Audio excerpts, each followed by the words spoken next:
70세가 넘으면 노후의 진짜 민낯이 드러납니다. 평생 일하며 모은 돈이 있어도 위기는 예고 없이 찾아옵니다.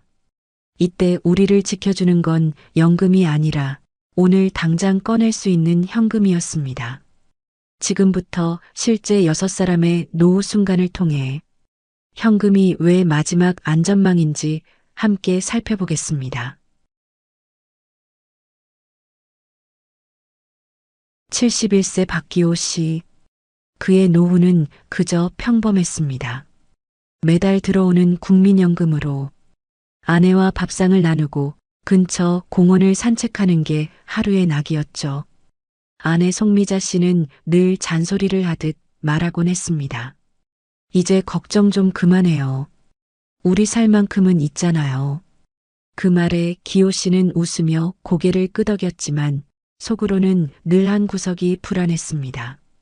노후라는 게 언제 무너질지 모르니까요. 그러던 어느 날 늦은 밤 전화벨이 울렸습니다.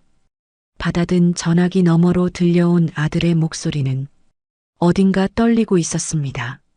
아버지 회사에서 구조조정이 있었어요. 저도 입원에 잘렸습니다. 순간 말문이 막혔습니다. 아들이 20년 넘게 다닌 회사였습니다. 한 번도 지각하지 않고 성실하게 일해온 아들이었기에 그 소식은 믿기지 않았습니다.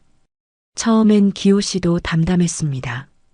괜찮다, 재훈아. 잠깐 쉬었다가 다시 시작하면 되지. 하지만 현실은 생각보다 냉정했습니다. 이력서를 수십 통 내도 면접 제안은 한 통도 오지 않았습니다. 아들은 점점 말수가 줄었고 표정은 어두워졌습니다.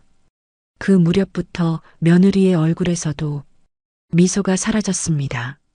월세, 아이들 학원비, 식비까지 모든 부담이 한꺼번에 몰려들자 집안의 공기가 싸늘하게 식어갔습니다. 결국 어느 날 밤 며느리는 두 아이를 두고 짐을 싸나갔습니다. 더는 이렇게 못 살겠어요.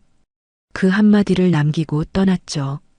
남겨진 건 재훈과 손주 둘, 그리고 얼어붙은 집안 공기뿐이었습니다. 며칠 동안 재훈은 말이 없었고 손주들은 밥을 먹으며 울었습니다. 그날 새벽 기호 씨는 혼자 거실에 앉아 텅 빈 통장을 바라보았습니다. 이 나이에 손주를 다시 키우게 될 줄이야. 속으로 한숨이 새어나왔습니다. 그날 이후 그의 일상은 완전히 달라졌습니다.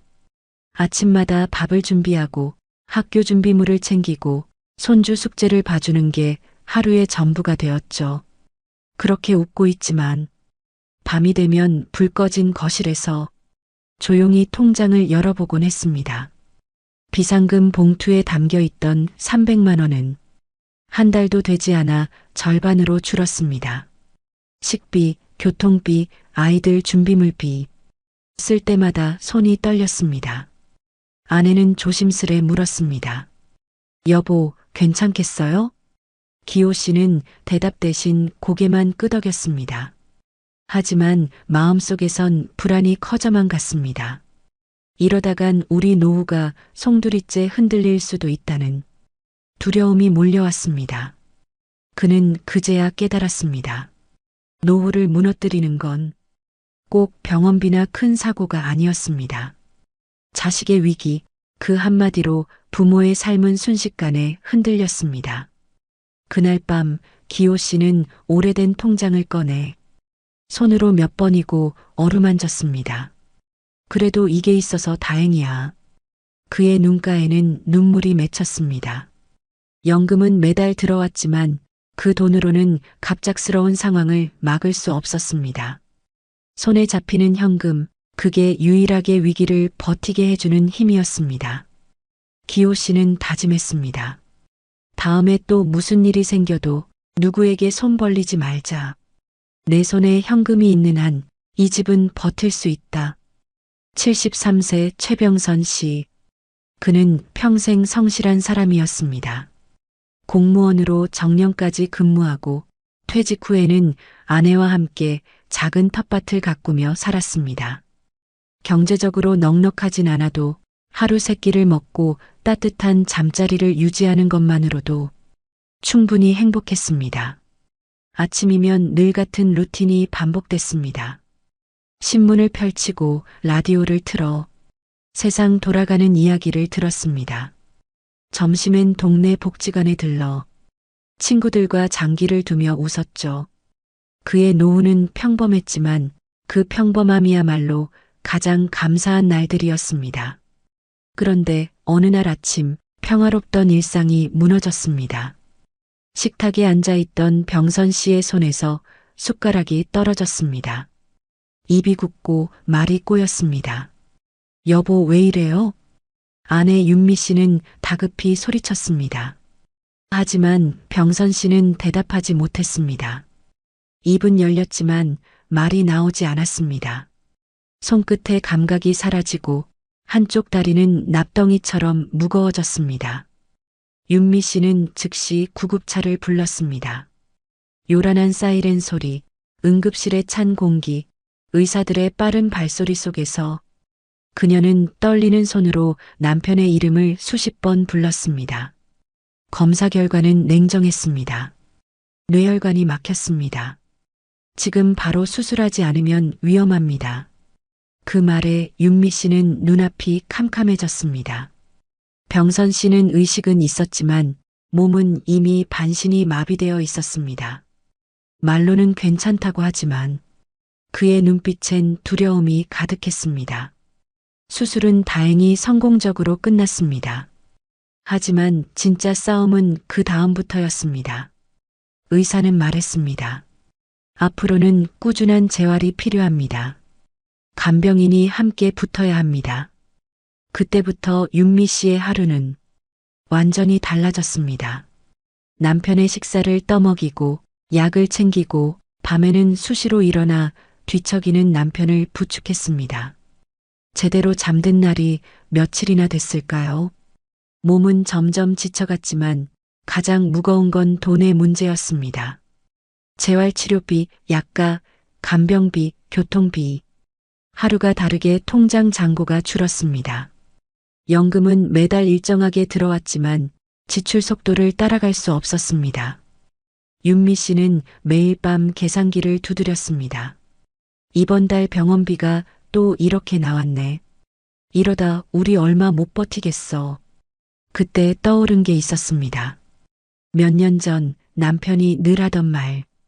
혹시 모르니까 조금씩이라도 현금으로 남겨두자. 그때부터 모아온 비상금 봉투, 그 안에는 2천만 원이 들어 있었습니다. 윤미 씨는 그 돈을 꺼내들며 눈물이 핑 돌았습니다. 여보, 당신 말이 맞았어요. 이 돈이 없었으면 우린 병원비도 못 냈을 거예요. 그 돈 덕분에 수술비를 제때 낼 수 있었고 간병인을 고용해 남편의 재활을 이어갈 수 있었습니다. 하루 3번 물리치료를 받으며 병선 씨는 조금씩 회복했습니다. 처음엔 손가락 하나 움직이지 못했지만 한 달 후엔 혼자 숟가락을 들 수 있었습니다. 그날 병실 창가에 앉아 병선 씨가 어눌한 발음으로 아내에게 말했습니다. 여보, 고마워. 짧은 두 음절이었지만 그 말에 윤미 씨는 참았던 눈물을 터뜨렸습니다. 그 순간 그녀는 깨달았습니다. 연금은 매달 들어오지만 병원비는 오늘 내야 한다는 걸요. 보험은 도움을 주지만 당장의 수술비는 기다려주지 않습니다. 그날 이후 윤미 씨는 주변 친구들에게 이렇게 말하곤 했습니다. 노후에 가장 무서운 건 병이 아니라 병이 생겼을 때 돈이 없는 거예요. 병선 씨 부부는 그날을 지나며 현금의 진짜 의미를 알게 되었습니다. 그건 단순한 돈이 아니라 서로를 지켜주는 생명줄이었습니다. 72세 윤정자 씨, 남편을 먼저 떠나보내고 혼자 산 지도 어느덧 7년째였습니다. 아침마다 마당에 나가 작은 감나무에 물을 주고 시장에 들러 반찬 2-3가지를 사와 밥상을 차리는 것, 그리고 저녁엔 경로당에서 친구들과 수다를 나누는 것. 그게 그녀의 하루였습니다. 그 집은 오래됐지만 정이 가는 공간이었습니다. 남편이 직접 다녀를 손봤던 벽, 아이들이 벽에 낙서하던 흔적, 마당 한쪽엔 남편이 심은 감나무가 여전히 푸르렀습니다. 이 나무는 내 삶의 연대기 같아요. 정자 씨는 그렇게 말하곤 했습니다. 하지만 그 평화는 오래가지 않았습니다. 어느 날 집주인에게서 전화가 왔습니다. 김 여사님, 올해는 전세금을 조금 올려야 할 것 같아요. 처음엔 장난인 줄 알았습니다. 하지만 집주인의 목소리는 단호했습니다. 요즘 다들 올렸어요. 옆집도 윗집도. 저도 세금이 늘고 수리비가 계속 들어가서요. 순간 정자 씨의 손이 덜덜 떨렸습니다. 그동안 모아둔 노후 자금이 머릿속을 스쳐갔습니다. 통장을 열어보니 연금 외에 모아둔 돈은 얼마 남지 않았습니다. 병원비로 아껴둔 비상금 1,500만 원이 전부였습니다. 이 돈을 깨면 앞으로는 병원비도 걱정이겠지. 그녀는 며칠을 고민했습니다. 밤마다 전등 불빛 아래에서 계산기를 두드렸다가 내려놓기를 반복했습니다. 이 나이에 낯선 동네로 이사 가는 건 상상조차 하기 싫었습니다. 새로운 집을 구하려면 보증금뿐 아니라 이사비, 중개비, 정착비까지 필요했습니다. 이 동네를 떠나면 병원도 멀고 친구들도 없잖아. 그녀는 거울 앞에서 스스로에게 중얼거렸습니다. 감나무가 있는 마당, 단골 가게 사장님, 매일 마주치는 경로당 친구들. 그 모든 게 자신의 삶의 일부였습니다. 며칠 뒤 결국 은행 창구에 앉았습니다. 직원에게 인출 요청을 하며 손이 떨렸습니다. 이거 다 찾으시겠어요?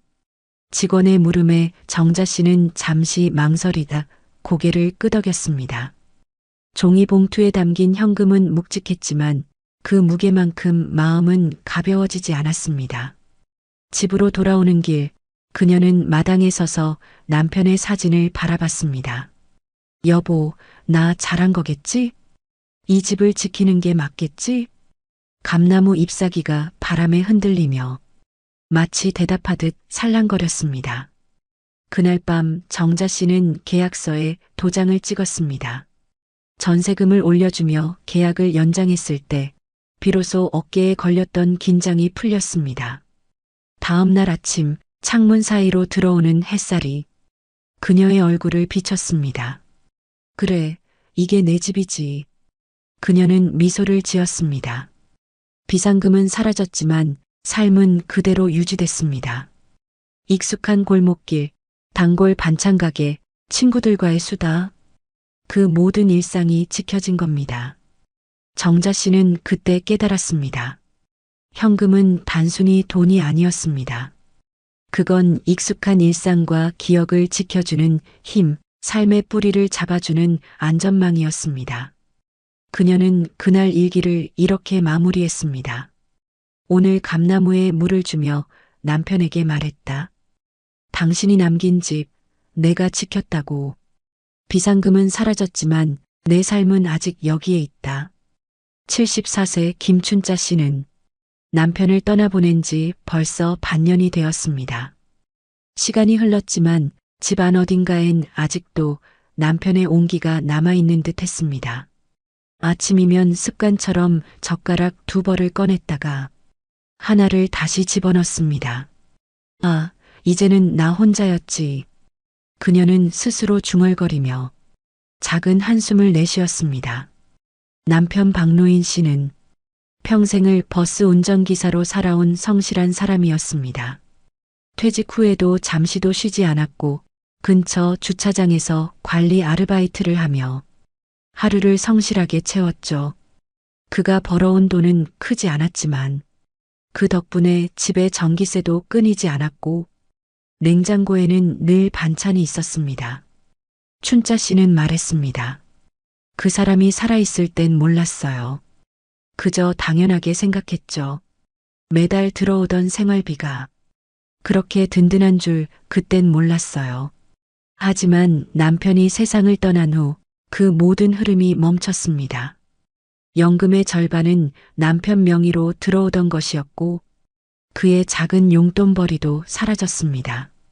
생활은 눈에 띄게 빠듯해졌고 매달 고정비가 무겁게 다가왔습니다. 전기세, 가스비, 관리비, 약값. 그전엔 아무렇지 않던 금액이 이제는 하나하나 부담으로 다가왔습니다. 통장을 볼 때마다 한숨이 저절로 새어나왔습니다. 이 돈으로 앞으로 얼마나 버틸 수 있을까? 무엇보다 두려운 건 예기치 못한 순간이었습니다. 보일러가 고장 나거나 몸이 아파 병원에 가야 하는 날이 오면 통장은 속절없이 비게 될 게 분명했습니다. 그녀는 남편의 사진을 바라보다 천천히 눈을 감았습니다. 책장 서랍 속엔 그 사람의 낡은 지갑이 그대로 있었습니다. 그 지갑을 열자 남편이 살아있을 때 조금씩 넣어두던 현금 봉투가 나왔습니다. 흰 봉투 위에는 작게 적혀 있었습니다. 비상금, 내 사람 살림용도. 그녀는 그 봉투를 들고 한참을 울었습니다. 그건 마치 남편이 보내준 마지막 편지 같았습니다. 그 돈은 장례를 치르고 첫 몇 달의 생활비로 쓰였습니다. 남편의 손길이 남긴 그 현금이 없었다면 그녀는 병원비조차 낼 수 없었을 겁니다. 그 후로 춘자 씨는 더 조심스레 살았습니다. 식탁 위 반찬 가짓수를 줄이고 시장에서 가격표를 한 번 더 확인했습니다. 하지만 혼자 산다는 건 경제적인 문제만큼이나 마음의 문제이기도 했습니다. 밤마다 남편이 앉던 자리에 빈 의자를 바라보며 그녀는 조용히 속삭였습니다. 여보, 당신이 떠나도 나는 살아야 하잖아요. 그래서 이렇게 하루하루 버티는 거예요. 그녀에게 현금은 단순한 생활비가 아니었습니다. 그건 남편이 남긴 사랑의 형태였고 삶을 이어가게 하는 마지막 끈이었습니다. 봄이 되어 집 앞 감나무에 새싹이 돋아날 무렵 춘자 씨는 사진 액자를 닦으며 다시 말했습니다. 여보, 당신이 남긴 건 돈이 아니에요. 내가 버틸 수 있는 힘이에요. 그날 밤 일기장엔 짧은 글이 적혔습니다. 오늘도 남편의 비상금으로 전기세를 냈다. 이 돈이 아직 남아있다는 게 참 고맙다. 연금은 규칙적으로 들어오지만 삶은 그렇게 규칙적이지 않았습니다. 남편이 남긴 현금은 그녀의 하루를 지탱했고 외로움 속에서도 살 이유를 만들어 주었습니다. 춘자 씨는 이불을 덮으며 생각했습니다. 사람이 떠나도 그 사람이 남긴 돈은 온기를 전해요.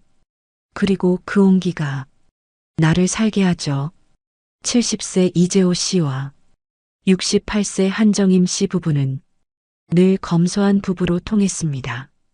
매달 들어오는 연금으로 생활비를 맞춰 쓰고 남는 돈은 봉투에 나눠 담아 서랍에 넣어두는 게 두 사람의 오랜 습관이었습니다. 언제 무슨 일이 생길지 모르니까. 그게 재호 씨의 입버릇 같은 말이었죠. 겨울 초입 찬바람이 불기 시작하던 어느 날 밤이었습니다. 자고 있는데 보일러가 갑자기 꺼졌습니다. 처음엔 타이머가 눌린 줄 알고 버튼을 몇 번 눌러봤지만 반응이 없었습니다. 다음 날 아침 수리기사를 불렀습니다. 기사님은 한참을 들여다보더니 고개를 저었습니다. 이건 수리로는 안 됩니다. 교체하셔야 해요. 그 말에 부부는 얼어붙은 듯 서로를 바라봤습니다. 교체 비용은 150만 원. 한 달 연금보다 많은 금액이었습니다. 정임 씨는 그냥 이불 껴입고 버텨보면 안 될까? 조심스레 말했습니다. 하지만 추위는 생각보다 잔인했습니다. 밤마다 찬 공기가 스며들었고 거실 온도는 8도 밑으로 떨어졌습니다. 기침이 나기 시작했고 정임 씨의 손끝은 새하얗게 변했습니다. 병원에 다녀온 날 의사는 단호히 말했습니다. 이 나이에 추위는 위험합니다. 저체온증이 올 수도 있어요. 그날 밤 재호 씨는 서랍을 열었습니다. 가장 안쪽에 있던 갈색 봉투 하나를 꺼냈습니다. 그 안에는 5만 원짜리 지폐가 가지런히 들어 있었습니다. 여보, 이거 있잖아. 혹시 몰라서 조금씩 모아둔 거야. 정임 씨의 눈이 커졌습니다. 그건 바로 몇 년 동안 두 사람이 모아온 비상금 300만 원이었습니다. 그 돈으로 보일러를 새로 교체했고 며칠 만에 다시 따뜻한 공기가 집 안가득 퍼졌습니다. 보일러에서 따뜻한 물이 돌자 정임 씨는 손을 녹이며 말했습니다. 여보, 이 돈이 없었으면 우리 진짜 얼어 죽었을지도 몰라. 짧은 말이었지만 그 안엔 두려움과 안도가 함께 섞여 있었습니다. 그날 이후 부부는 그 봉투를 생명통장이라 부르기 시작했습니다. 비상금은 언제 쓸지 모르는 돈이 아니었습니다. 그건 노후를 지켜주는 당장의 힘이었습니다. 재호 씨는 새로 설치된 보일러를 바라보며 천천히 중얼거렸습니다. 역시 현금이 있어야 사람 사는 거야. 세상 일은 진짜 몰라. 그날 밤 두 사람은 오랜만에 푹 잠들었습니다. 따뜻한 온기 속에서 손을 꼭 잡은 채로 말이죠. 75세 오세권 씨와 72세 박영숙 씨 부부는 평생 입버릇처럼 이렇게 말하며 살아왔습니다. 아이들에게 부담 주지 말자. 우리 노후는 우리가 책임지자. 두 사람은 늘 자립적인 부부로 통했습니다. 연금은 많지 않았지만 계획적으로 아꼈으며 크게 부족함 없이 살아왔죠. 아침이면 부부가 함께 텃밭에 나가 상추를 따고 마늘을 다듬었습니다. 점심엔 된장찌개 한 냄비를 끓여 소박하지만 따뜻한 식탁을 함께 했죠. 그런데 지난해 겨울 예상치 못한 일이 한꺼번에 닥쳤습니다. 영숙 씨가 허리 통증으로 병원에 갔는데 MRI 결과 디스크가 심하게 눌려 있다는 진단이 나왔습니다. 며칠 입원만 하면 될 줄 알았지만 결국 수술까지 받게 됐습니다. 남편 오세권 씨는 병실 의자에 앉아 며칠째 잠을 설쳤습니다. 괜찮아. 나 금방 나을 거야. 아내는 웃어 보였지만 수술비 영수증을 보는 순간 세권 씨의 손이 떨렸습니다. 수술비만 80만 원, 입원비까지 하면 100이 넘네. 그 후로는 약가, 통원 치료비, 게다가 한겨울 난방비 폭탄까지 겹쳤습니다. 생활비는 순식간에 무너졌고 통장은 바닥을 드러냈습니다. 세권 씨는 밤마다 계산기를 두드렸습니다. 이번 달엔 전기세를 미뤄야 하나 아니면 약값을 줄여야 하나. 하지만 아무리 계산해도 답이 나오지 않았습니다. 결국 그는 오랫동안 망설이던 말을 꺼냈습니다. 여보, 이번 달은 도저히 안 되겠어. 아들한테 조금만 도움을 받아야 할 것 같아. 며칠 뒤 큰아들 집으로 향했습니다.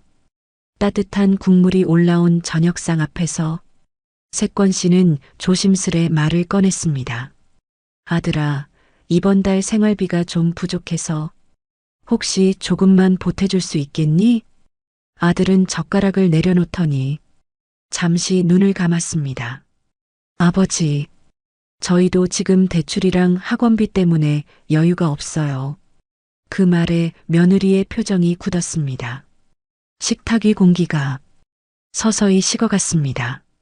그날 밤 집으로 돌아오는 길, 영숙 씨는 아무 말도 하지 않았습니다.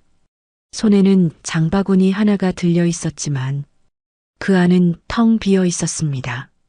여보, 우리가 부탁한 게 죄는 아니잖아. 그녀는 작게 중얼거렸습니다. 하지만 세권 씨는 고개를 숙인 채 말이 없었습니다. 그 후로 명절에도 통화는 짧아졌고 손주의 목소리도 뜸해졌습니다. 이번 설에는 그냥 쉴게요. 아들의 메시지는 짧고 냉정했습니다. 그날 밤 영숙 씨는 눈을 감은 채 조용히 눈물을 훔쳤습니다. 우리가 자식에게 손 벌린 게 이렇게 큰 부담이 될 줄 몰랐어. 며칠 뒤 세권 씨는 비상금으로 들고 있었던 적금을 깼습니다. 한참 동안 가만히 바라보다 아내에게 말했습니다. 여보, 이걸로 버티자. 이젠 자식들한테 말하지 말자. 영숙 씨는 고개를 끄덕였습니다. 눈가엔 눈물이 맺혔지만 그 속엔 이상하게도 안도감이 섞여 있었습니다. 그날 밤 두 사람은 오랜만에 따뜻한 국을 끓였습니다. 그리고 말했습니다. 우리 아직 괜찮다. 돈이 아니라 마음을 지켜야지. 현금은 단순히 생활비가 아니었습니다. 그건 자존심을 지켜주는 울타리, 그리고 관계를 잃지 않게 하는 마지막 방패였습니다. 만약 그 돈이 없었다면 부모의 마음은 죄책감으로 무너지고 가족의 관계도 조용히 멀어졌을 겁니다. 오세권 씨는 창가에 앉아 천천히 중얼거렸습니다. 돈은 참 묘하지. 있을 땐 고맙고 없을 땐 마음까지 없애버리니까. 그의 말에 영숙 씨가 미소 지었습니다. 그날 밤 두 사람은 작은 봉투를 서랍 깊숙이 다시 넣었습니다. 혹시 모를 내일을 위해서 말이죠. 자녀의 실직, 배우자의 병, 갑작스러운 장례, 전세금 인상, 한겨울에 고장난 보일러, 그리고 자식에게 손을 벌려야 했던 그날까지 6사람의 이야기는 모두 달랐지만 한 가지 공통점이 있었습니다. 위기는 언제나 예고 없이 찾아왔다는 것. 그리고 그 순간을 버텨준 건 연금이 아니라 현금이었다는 사실이었습니다.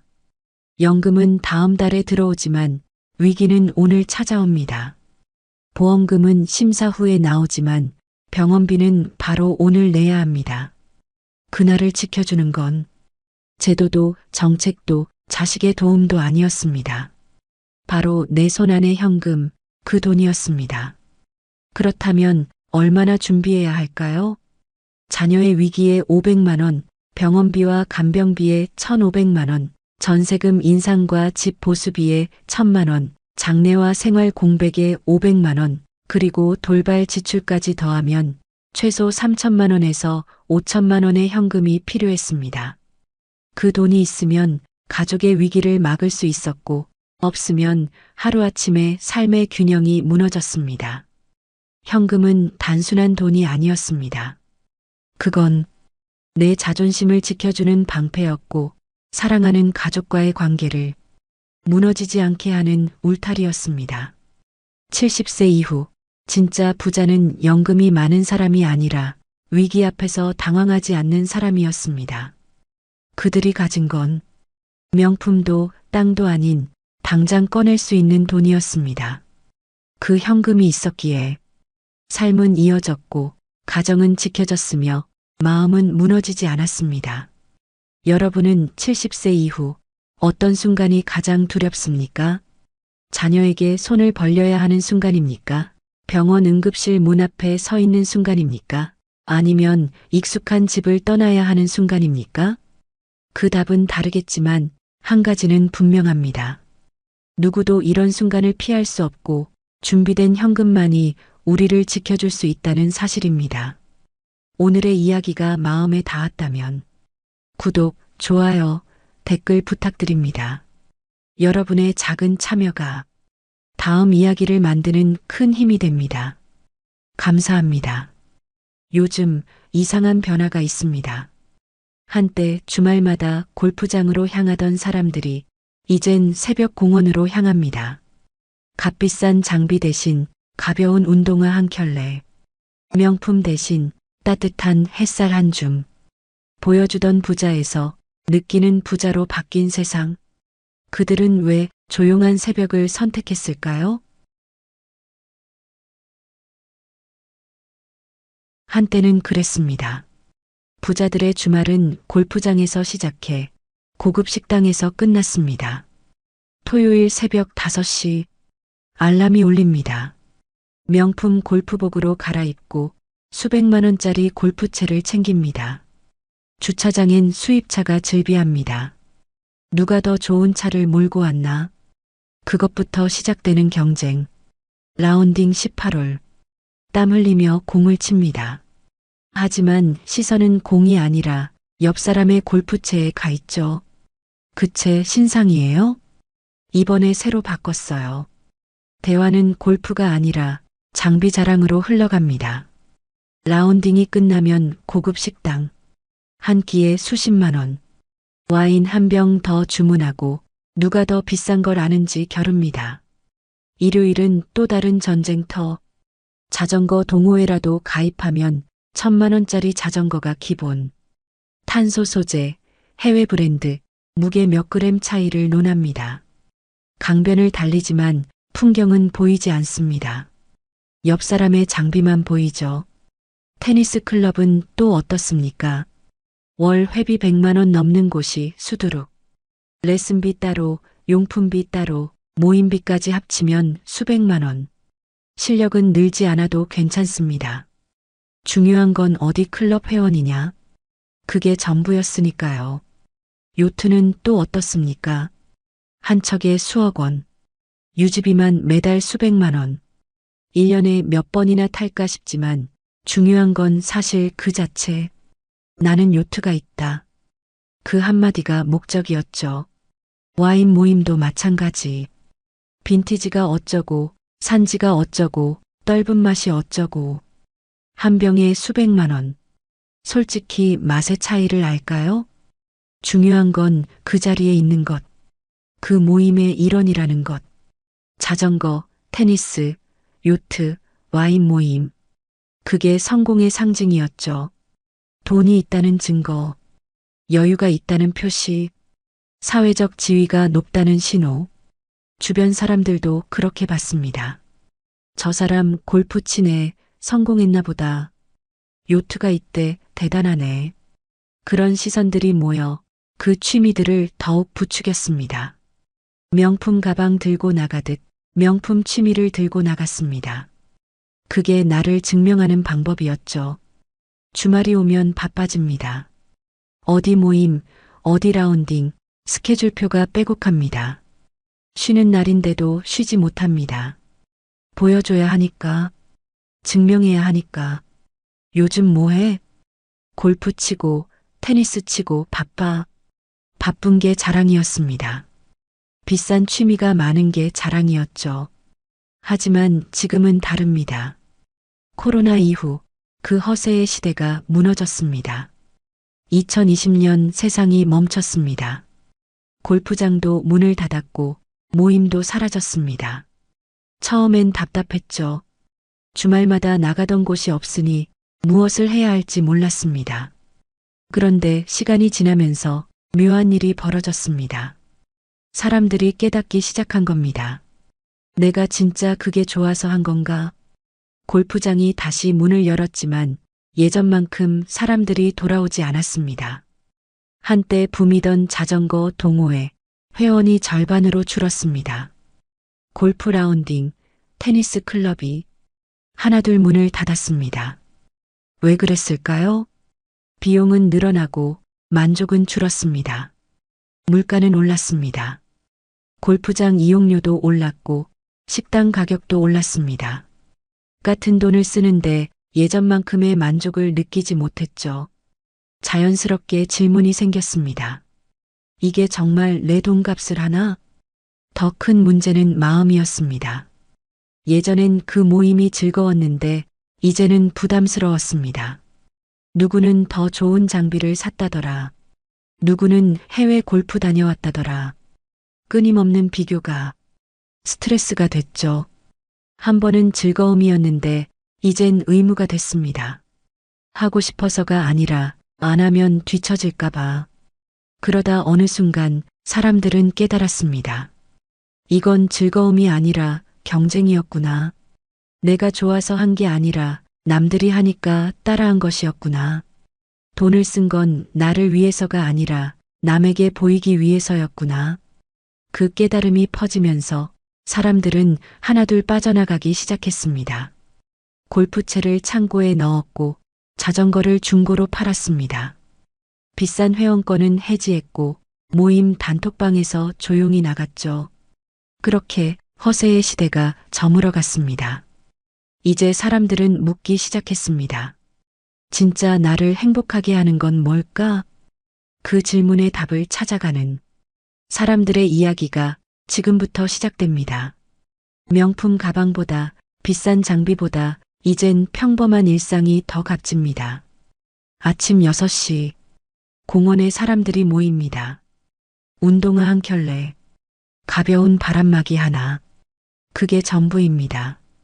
누가 어떤 옷을 입었는지, 누가 어떤 신발을 신었는지 아무도 신경 쓰지 않습니다.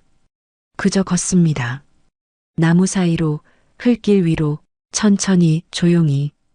60대 김명호 씨는 말합니다. 예전엔 골프 모임이 내 사회생활의 전부였어요. 근데 이제는 아침마다 공원 걷는 게 제일 행복합니다. 김명호 씨는 20년 넘게 골프를 쳤습니다. 주말마다 빠짐없이 나갔죠. 회원권도 2개나 샀습니다.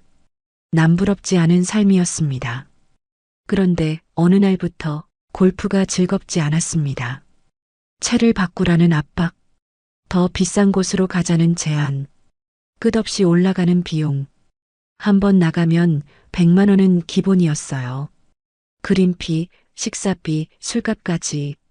돌아오면 지갑이 텅 비었죠. 더 힘든 건 따로 있었습니다. 경쟁하는 분위기, 스코어를 비교하고 누가 더 잘 치나 겨루고 실수하면 핀잔 듣고 쉬러 간 건데 더 피곤해져서 돌아왔어요. 그러던 어느 날 코로나로 골프장이 문을 닫았습니다. 처음엔 답답했습니다. 매주 나가던 곳이 없으니 뭘 해야 할지 몰랐죠. 그래서 시작한 게 산책이었습니다. 집 근처 공원. 그냥 한 바퀴 돌아볼까? 그렇게 걷기 시작했습니다. 처음엔 심심했습니다. 골프장의 화려함과 비교되니 공원이 초라해 보였죠. 하지만 며칠 지나자 달라지기 시작했습니다.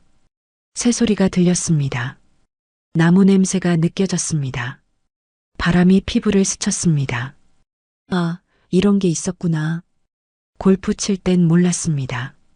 카트 타고 이동하느라, 스코어 계산하느라 주변을 볼 여유가 없었죠.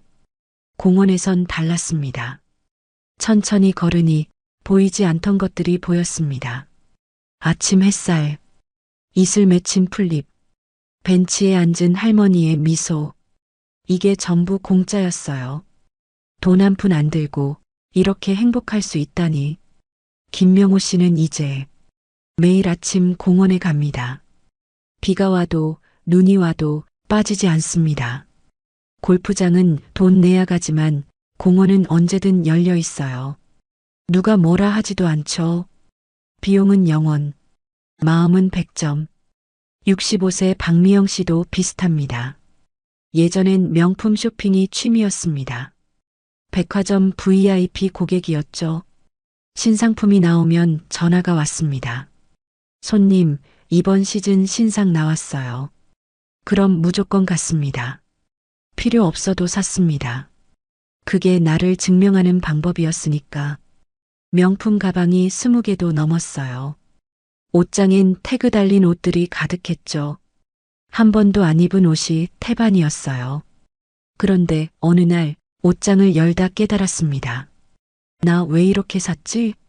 입지도 않을 옷, 들지도 않을 가방, 신지도 않을 신발. 그게 전부 수천만 원이었습니다. 그 돈으로 뭘 할 수 있었을까? 생각하니 후회됐어요. 그 후로 쇼핑을 멈췄습니다. 백화점 전화도 받지 않았습니다. 대신 시작한 게 있습니다. 동네 도서관. 처음엔 그냥 시간 때우려고 갔어요. 근데 책을 읽다 보니 세상이 달라 보이더라고요. 책 한 권에 10,000원. 명품 가방 하나 값이면 수백 권을 살 수 있었습니다. 이제는 명품 가방보다 책 한 권이 더 소중해요. 62세 최준호 씨는 자전거를 팔았습니다. 1,000만 원 넘게 주고 산 자전거. 1년에 몇 번이나 탔을까요? 동호회 사람들 눈치 보느라 비싼 거 샀는데 정작 타는 건 부담스러웠어요. 무게 때문에 다루기 어려웠고 흠집 날까봐 조심스러웠고 도난 걱정에 편히 세워둘 수도 없었죠. 그래서 팔았습니다. 대신 산 건 100만 원짜리 자전거. 이제는 마음 편히 타요. 흠집 나도 괜찮고 어디든 세워둘 수 있으니까. 허세가 사라지자 진짜 행복이 보이기 시작했습니다. 68세 이영숙 씨는 와인 모임을 나왔습니다. 매달 100만 원씩 내고 솔직히 와인 맛도 잘 모르겠고 그냥 분위기에 취해 있었어요. 이제는 집에서 편한 옷 입고 편한 음악 들으며 마트에서 산 와인 한잔합니다. 이게 훨씬 좋아요. 누가 뭐라 할 사람도 없고 부담도 없으니까요. 사람들이 변하기 시작했습니다. 보여주려 애쓰지 않습니다. 증명하려 노력하지 않습니다. 그냥 자신을 위해 삽니다. 명품 없어도 괜찮습니다. 비싼 취미 없어도 괜찮습니다. 남들이 뭐라 해도 괜찮습니다. 내가 행복하면 그만이에요.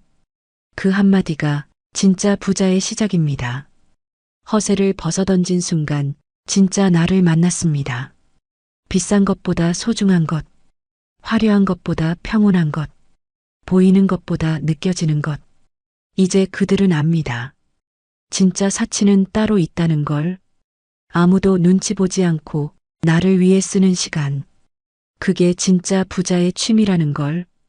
이 변화에는 분명한 이유가 있습니다. 왜 갑자기 사람들이 변했을까요? 왜 비싼 취미를 버렸을까요? 왜 허세를 내려놓았을까요? 세 가지 이유가 있습니다. 첫째, 경제의 현실. 물가 상승, 경기 침체, 세금 부담. 2020년 이후 모든 게 달라졌습니다. 물가가 치솟았습니다. 식당 가격이 2배로 뛰었고 골프장 이용료도 껑충 올랐죠. 예전엔 라운딩 한 번에 30만 원이면 충분했습니다. 이제는 50만 원도 부족합니다. 회원권 가격은 어떻습니까? 몇 년 사이 2배, 3배. 유지비만 해도 만만치 않습니다. 명품 가격도 올랐습니다. 작년에 500만 원이던 가방이 올해는 700만 원입니다. 똑같은 가방인데 왜 이렇게 올랐어요? 직원은 대답합니다. 가격 인상이 있었습니다. 경기는 어떻습니까? 좋지 않습니다. 사업하는 사람들은 압니다. 매출은 그대로인데 비용만 늘어난다는 걸. 월급쟁이도 마찬가지입니다. 연봉은 제자리인데 물가만 올라갑니다. 세금 부담도 커졌습니다. 종부세, 양도세, 상속세. 부자라 해도 세금은 무겁습니다. 예전엔 여유가 있었는데 이제는 좀 빠듯해요. 부자라 해도 허세는 부담이 됐습니다. 한 달에 몇백만 원씩 취미에 쓰는 게 부담스러워졌죠. 이걸 계속할 수 있을까? 그 질문이 생기는 순간 취미는 더 이상 즐겁지 않습니다. 보여주기보다 지속 가능한 행복이 중요해졌습니다. 100만 원 쓰고 하루 즐기기보다 공짜로 매일 즐기는 게 낫다. 그렇게 생각이 바뀌었습니다. 경제적 여유가 줄어들자 우선순위가 바뀌었죠. 정말 중요한 게 뭘까? 정말 필요한 게 뭘까? 그렇게 질문하다 보니 비싼 취미는 우선순위에서 밀렸습니다. 둘째, 마음의 피로. 남과 비교하며 사는 건 결국 자신을 갉아먹는 일이었죠. 처음엔 괜찮았습니다. 새로운 취미, 새로운 모임, 그게 즐거웠으니까요. 하지만 시간이 지나면서 경쟁이 시작됐습니다. 누가 더 좋은 장비를 샀나? 누가 더 비싼 곳을 갔나? 누가 더 잘하나? 끝이 없었습니다. 골프채를 바꾸면 누군가는 더 비싼 걸 삽니다. 자전거를 새로 사면 누군가는 더 좋은 걸 탑니다. 와인 한 병 들고 가면 누군가는 2배 비싼 걸 가져옵니다. 이제는 지쳤어요. 63세 강민수 씨의 말입니다. 테니스 치러 가는데 마음이 무거웠어요. 또 무슨 장비 자랑이 나올까? 또 어디 다녀왔다고 할까? 취미가 스트레스가 됐습니다. 즐기려고 시작한 건데 어느새 의무가 됐죠. 안 가면 뒤처질 것 같고, 안 사면 무시당할 것 같고, 안 따라가면 외톨이 될 것 같았습니다. 그게 피곤했어요. 한 CEO는 이렇게 고백했습니다. 골프 칠 때마다 경쟁이 느껴졌어요. 누가 더 비싼 채, 누가 더 좋은 회원권. 이젠 그런 걸로 평가받고 싶지 않습니다. 그는 30년 넘게 골프를 쳤습니다. 회사 운영하면서 골프가 거의 필수였죠. 거래처와 라운딩하고 임원들과 라운딩하고 주말엔 친목 라운딩. 한 달에 10번도 넘게 나갔습니다. 처음엔 좋았어요. 사업에도 도움됐고 인맥도 넓어졌죠. 하지만 어느 순간부터 골프가 괴로워졌습니다. 채를 바꿔야 한다는 압박. 아직도 그 채 쓰세요? 그 한마디가 스트레스였습니다. 회원권도 마찬가지. 거기 회원권밖에 없으세요? 그 말이 마음을 찔렀습니다. 저도 모르게 비교하고 있었어요. 내가 뒤처지나, 내가 부족하나. 어느 날 라운딩을 마치고 집에 돌아왔습니다. 거울을 봤습니다. 지친 얼굴이 보였습니다. 이게 내가 원한 삶인가? 그 질문 하나로 모든 게 달라졌습니다. 다음 날부터 골프를 줄였습니다. 필수적인 것만 나갔죠. 대신 시작한 게 명상이었습니다. 아무것도 안 하고 그냥 앉아 있는 거예요. 처음엔 이게 뭔가 싶었죠. 하지만 계속하다 보니 마음이 편해졌습니다. 누구와도 비교하지 않았어요.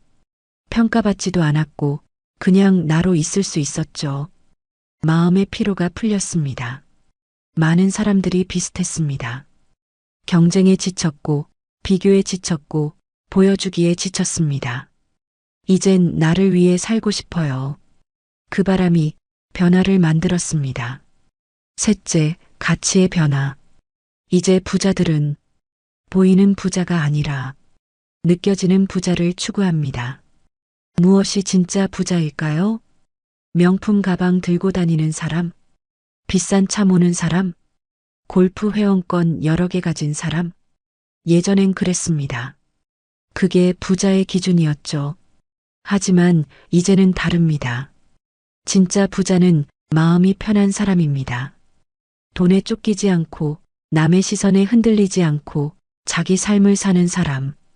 그게 진짜 부자입니다. 67세 한영애 씨는 말합니다. 예전엔 명품으로 치장했어요. 사람들이 부러워했죠. 근데 집에 혼자 있으면 외로웠어요. 보여주는 부자였지만 느껴지는 행복은 없었습니다. 이제는 달라요. 명품 대신 편한 옷 입고 공원 산책하는데 이게 훨씬 행복해요. 가치관이 바뀌었습니다. 많이 가진 게 중요한 게 아니라 많이 느끼는 게 중요합니다. 비싼 게 중요한 게 아니라 소중한 게 중요합니다. 보이는 게 중요한 게 아니라 남는 게 중요합니다. 명품 가방은 언젠가 유행 지나지만 행복한 기억은 평생 남아요. 이제 사람들은 압니다. 진짜 사치가 무엇인지. 그건 돈으로 사는 게 아니라 마음으로 느끼는 것이라는 걸. 경제의 현실, 마음의 피로, 가치의 변화. 이 세 가지가 모여 사람들을 변화시켰습니다. 이제 그들은 새로운 길을 걷습니다.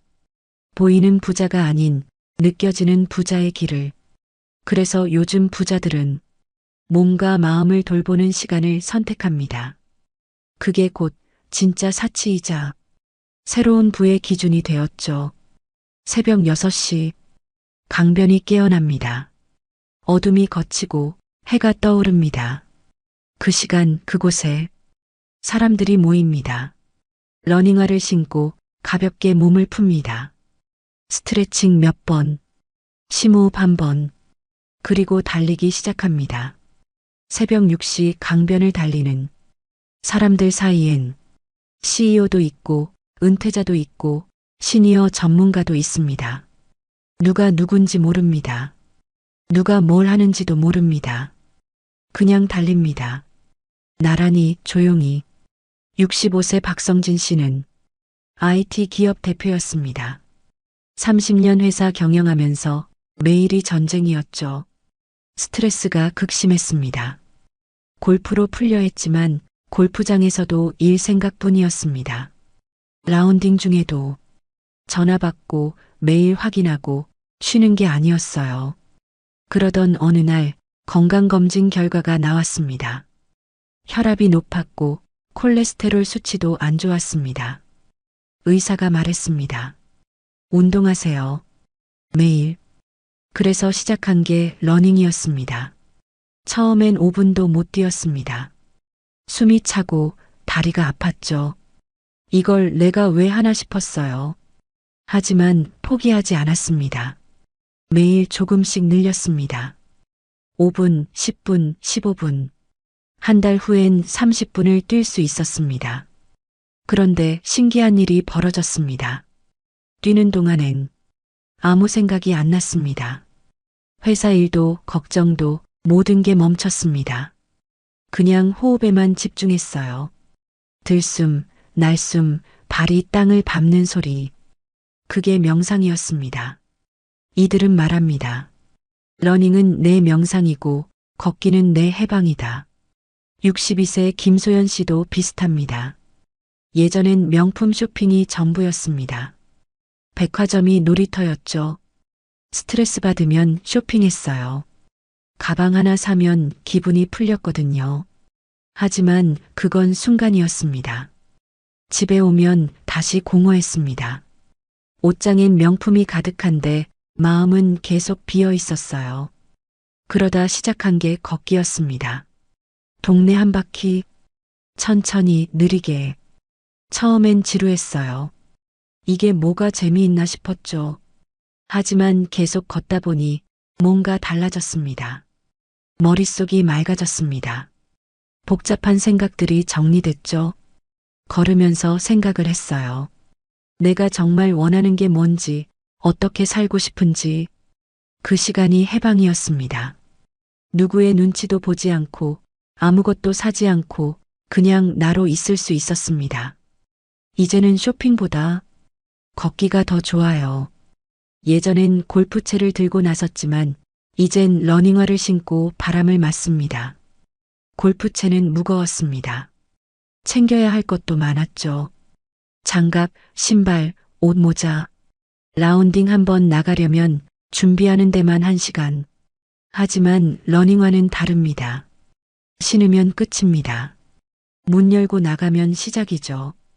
아무것도 필요 없습니다. 장소도 시간도 돈도. 이게 진짜 자유예요. 68세 최동욱 씨는 말합니다. 예전엔 골프 스케줄에 맞춰 살았습니다. 주말은 물론이고 평일도 라운딩 약속이 있으면 다른 일정을 조정했죠. 골프가 내 삶의 중심이었어요. 하지만 이제는 다릅니다. 아침에 눈 뜨면 날씨를 봅니다. 맑으면 좋고 비가 와도 좋습니다. 그냥 신발 신고 나가면 그만이죠. 약속도 필요 없고 예약도 필요 없어요. 내 마음대로 할 수 있죠. 비용은 들지 않지만 얻는 건 자유와 건강이죠. 골프는 비쌌습니다. 한 번에 수십만 원, 1년이면 수천만 원. 러닝은 공짜입니다. 신발 한 켤레면 충분하죠. 그것도 몇 년 갑니다. 1년에 100만 원도 안 들어요. 하지만 얻는 건 훨씬 많습니다. 건강이 좋아졌습니다. 혈압이 내려갔고 체중도 줄었습니다.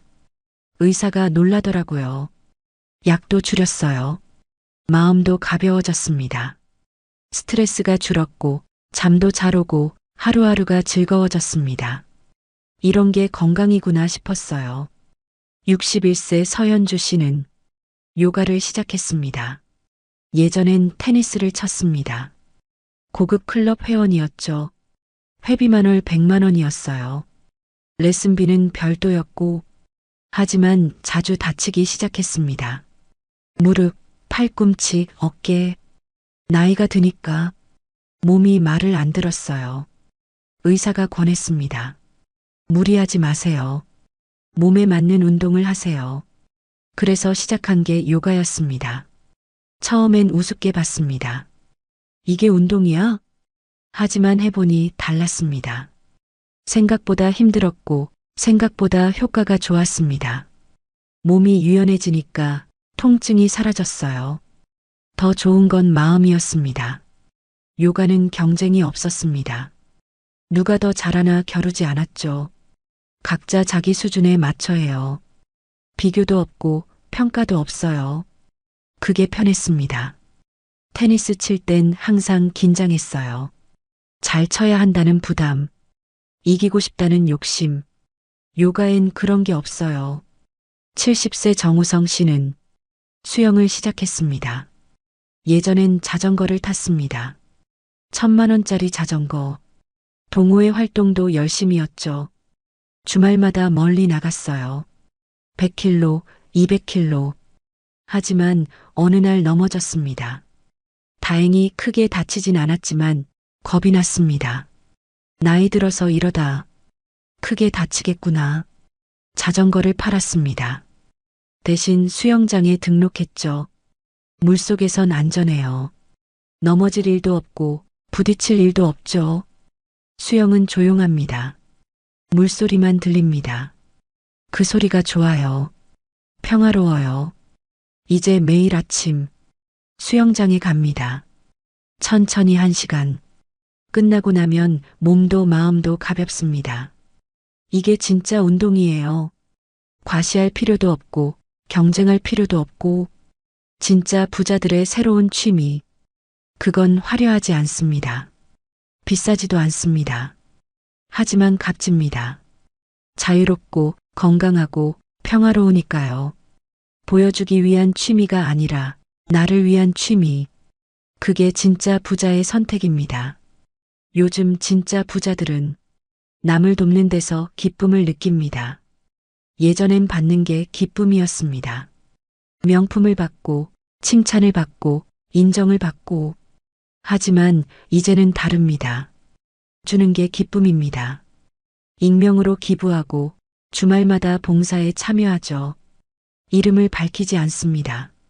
자랑하지도 않습니다. 그냥 조용히 돕습니다. 66세 이철수 씨는 매달 익명으로 기부합니다. 복지관에, 고아원에, 독거노인 지원센터에. 예전엔 명함 주며 기부했어요. 사람들이 알아주길 바랐죠. 회사 이름을 내걸고 신문에 나기도 했습니다. 하지만 이제는 다릅니다. 익명으로 보냅니다. 이름 밝히니까 부담스럽더라고요. 고맙다고 연락 오고 행사 때마다 불러주고. 그게 부담이었습니다. 이제는 조용히 보내요. 받는 사람도 부담 없고 나도 마음이 편해요. 69세 강명자 씨는 주말마다 무료급식소에 갑니다. 배식 봉사를 합니다. 밥을 퍼주고 설거지하고 청소도 합니다. 예전엔 주말마다 골프장, 고급 레스토랑에서 식사했죠. 한 끼에 수십만 원 쓰면서 길거리 노숙자는 못 본 척했어요. 하지만 어느 날 깨달았습니다. 나도 언젠간 도움이 필요할 수 있겠구나. 그래서 시작했습니다. 처음엔 어색했습니다. 명품 옷 입고 가기도 민망하고 손에 물 한 번 안 묻고 살았는데 하지만 해보니 달랐습니다. 밥을 퍼주면서 사람들 얼굴을 봤습니다. 고맙습니다. 그 한마디가 마음을 울렸습니다. 68세 정순 씨는 말합니다. 예전엔 명품 쇼핑이 내 행복이었어요. 근데 지금은 밥 봉사 나가면 내가 더 큰 선물을 받는 느낌이에요. 정순 씨는 30년 넘게 명품만 입고 살았습니다. 하지만 어느 날 허무함이 밀려왔습니다. 이게 전부인가? 그때 친구가 권했습니다. 독거노인 식사 배달 봉사. 처음 방문한 집. 좁은 방, 낡은 가구. 혼자 사는 할머니가 반갑게 맞아주셨습니다. 고맙습니다. 고맙습니다. 그 말을 수십 번 하셨습니다. 눈물까지 글썽이셨죠. 그 모습을 보는데 가슴이 먹먹했어요. 집에 돌아와서도 그 할머니 얼굴이 잊히지 않았습니다. 명품 가방 하나 값이면 저 할머니가 몇 달은 편하게 살 수 있겠구나. 이제는 매주 토요일 빠짐없이 나갑니다. 집에 와서도 기분이 좋아요. 내가 누군가에게 도움이 됐다는 게 이렇게 뿌듯한 줄 몰랐어요. 돈이 아니라 마음을 쓰는 취미. 그게 바로 진짜 부자의 즐거움입니다. 그리고 또 하나, 요즘 부자들은 배움에서 행복을 찾습니다. 요리, 악기, 글쓰기, 유튜브, 새로운 걸 배우는 게 그들의 활력소죠. 72세 김영숙 씨는 요리를 배웁니다. 평생 요리를 안 했습니다. 식당에서 사 먹거나 집에 요리사를 뒀죠. 하지만 은퇴 후 혼자 있는 시간이 많아졌습니다. 요리학원에 등록했습니다. 김치찌개부터 배웠습니다. 손을 베기도 하고 음식을 태우기도 했죠. 하지만 재미있었습니다. 내가 만든 음식을 먹는데 이렇게 뿌듯할 줄 몰랐어요. 이제는 손주들에게 해줍니다. 손주들이 맛있게 먹는 모습, 그게 최고의 보상입니다. 70대에도 피아노를 배우고 60대엔 유튜브 채널을 엽니다. 75세 최영수 씨는 피아노를 배웁니다. 평생 악기를 안 만져봤습니다. 예술이랑은 담 쌓고 살았어요. 하지만 어느 날 피아노 소리에 끌렸습니다. 무모한 도전이었습니다. 75세의 피아노라니. 하지만 포기하지 않았습니다. 매일 1시간씩 연습했습니다. 석 달 후 첫 곡을 완성했습니다. 작은 별. 그날 얼마나 기뻤는지 몰라요. 혼자 연주하면서 울었어요. 63세 서미경 씨는 유튜브 채널을 열었습니다. 손주들이 가르쳐줬습니다. 할머니의 요리 레시피, 할머니의 살림 노하우, 그런 걸 올렸습니다. 처음엔 조회수도 안 나왔습니다. 하지만 계속 올렸습니다. 그러다 어느 날 댓글이 달렸습니다. 할머니 레시피 최고예요. 이제는 구독자가 10,000명. 이게 이렇게 재미있을 줄 몰랐어요. 그들은 말합니다. 배움이 멈추면 인생도 멈춘다. 나이는 숫자일 뿐. 중요한 건 마음입니다. 새로운 걸 배우고, 새로운 걸 시도하고, 새로운 나를 발견하는 것. 그게 진짜 부자의 삶입니다. 돈으로 살 수 없는 것. 배우는 즐거움. 나누는 기쁨. 그게 요즘 부자들의 취미입니다. 그렇다면 진짜 부자들의 하루는 어떨까요? 놀랍도록 단순합니다. 새벽 5시 반. 알람이 울립니다. 예전엔 골프 때문에 일어났지만 이제는 다릅니다. 자연스럽게 눈이 떠집니다. 몸이 기억하는 시간. 창문을 엽니다. 신선한 공기가 들어옵니다. 아침엔 명상과 산책으로 하루를 엽니다. 방석에 앉습니다. 허리를 곧게 펴고 눈을 감습니다. 호흡에 집중합니다. 들숨 날숨 생각이 떠오릅니다. 그냥 흘려보냅니다. 10분, 20분 조용한 시간. 오늘 하루 살아있음에 감사하다. 이 한마디로 마음을 정돈하죠. 67세 윤정혜 씨는 말합니다. 예전엔 눈 뜨자마자 핸드폰부터 봤어요. 뉴스, 메시지, SNS. 하루가 바쁘게 시작됐습니다. 정신없이 흘러갔죠.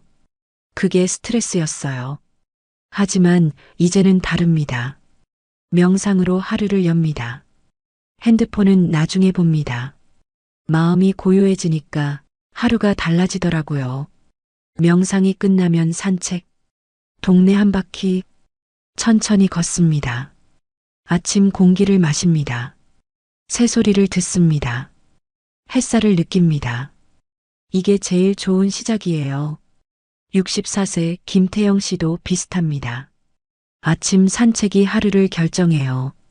걸으면서 오늘 할 일을 생각하고 마음을 정리하죠. 예전엔 아침마다 바빴습니다. 회사 갈 준비, 골프 갈 준비. 하지만 은퇴 후 시간이 생겼습니다. 처음엔 뭘 해야 할지 몰랐어요. 그냥 집에 있으니까 답답했죠. 그래서 시작한 게 산책. 이제는 이게 없으면 하루가 시작 안 돼요. 낮에는 일보다 관계에 집중합니다.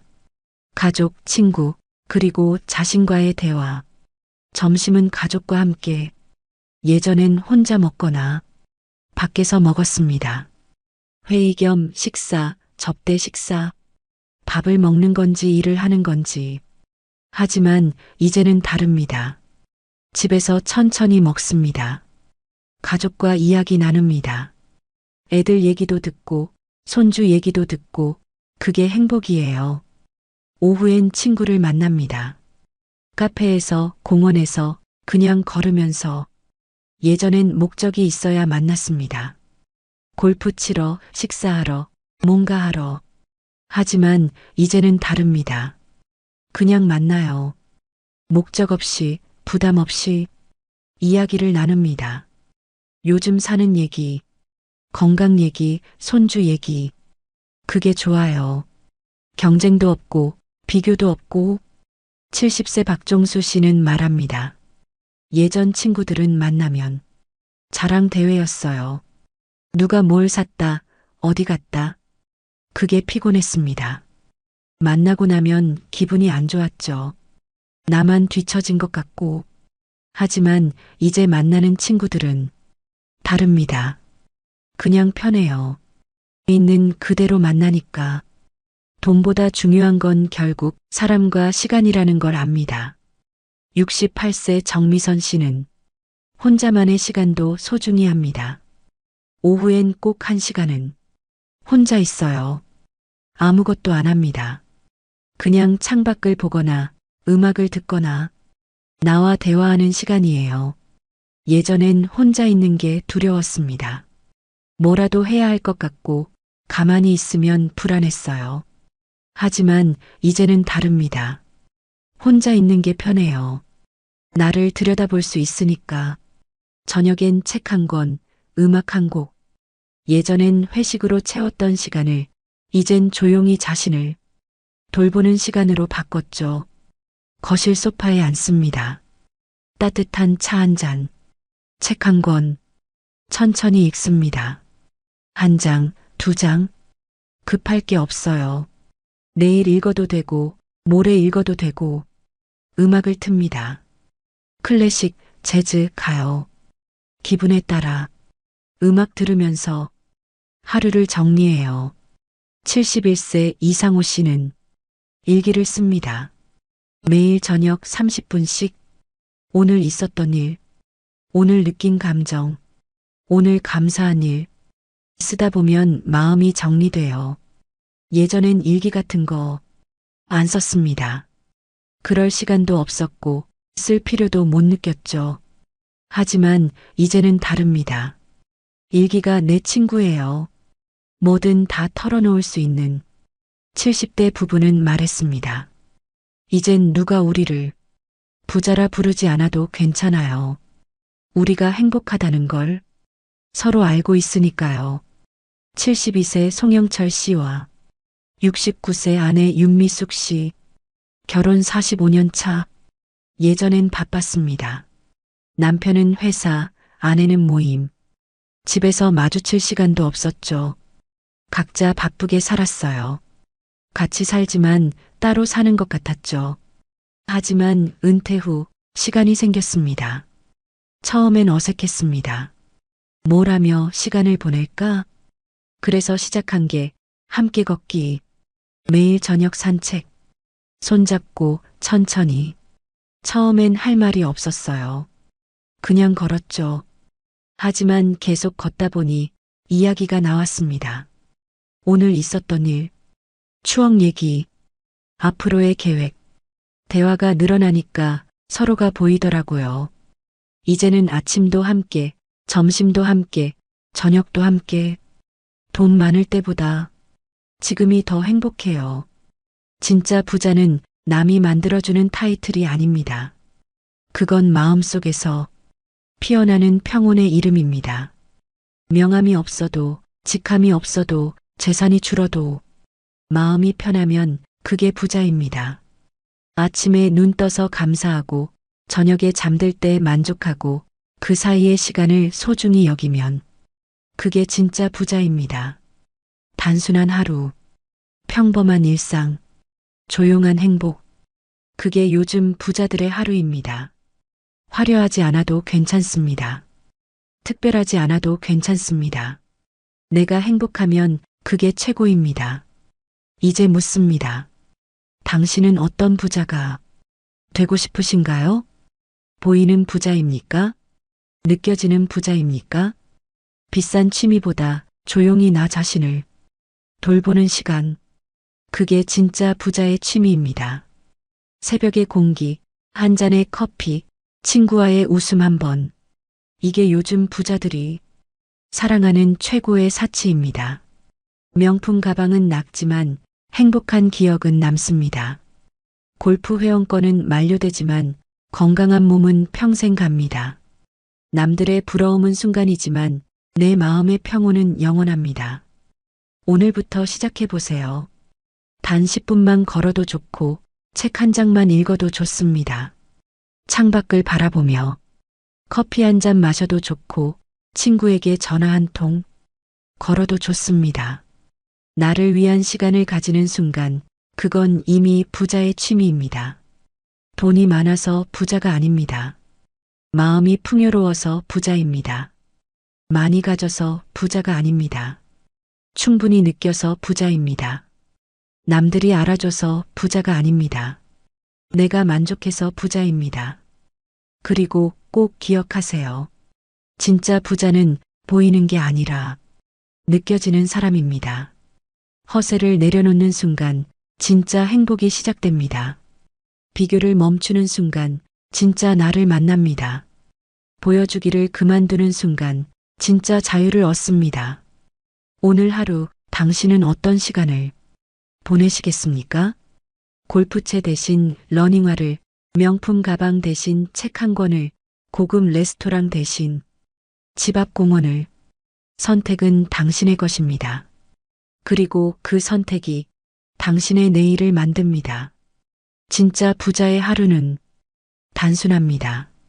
하지만 그 단순함 속에 진짜 행복이 있습니다. 당신도 오늘부터 진짜 부자가 되어 보세요.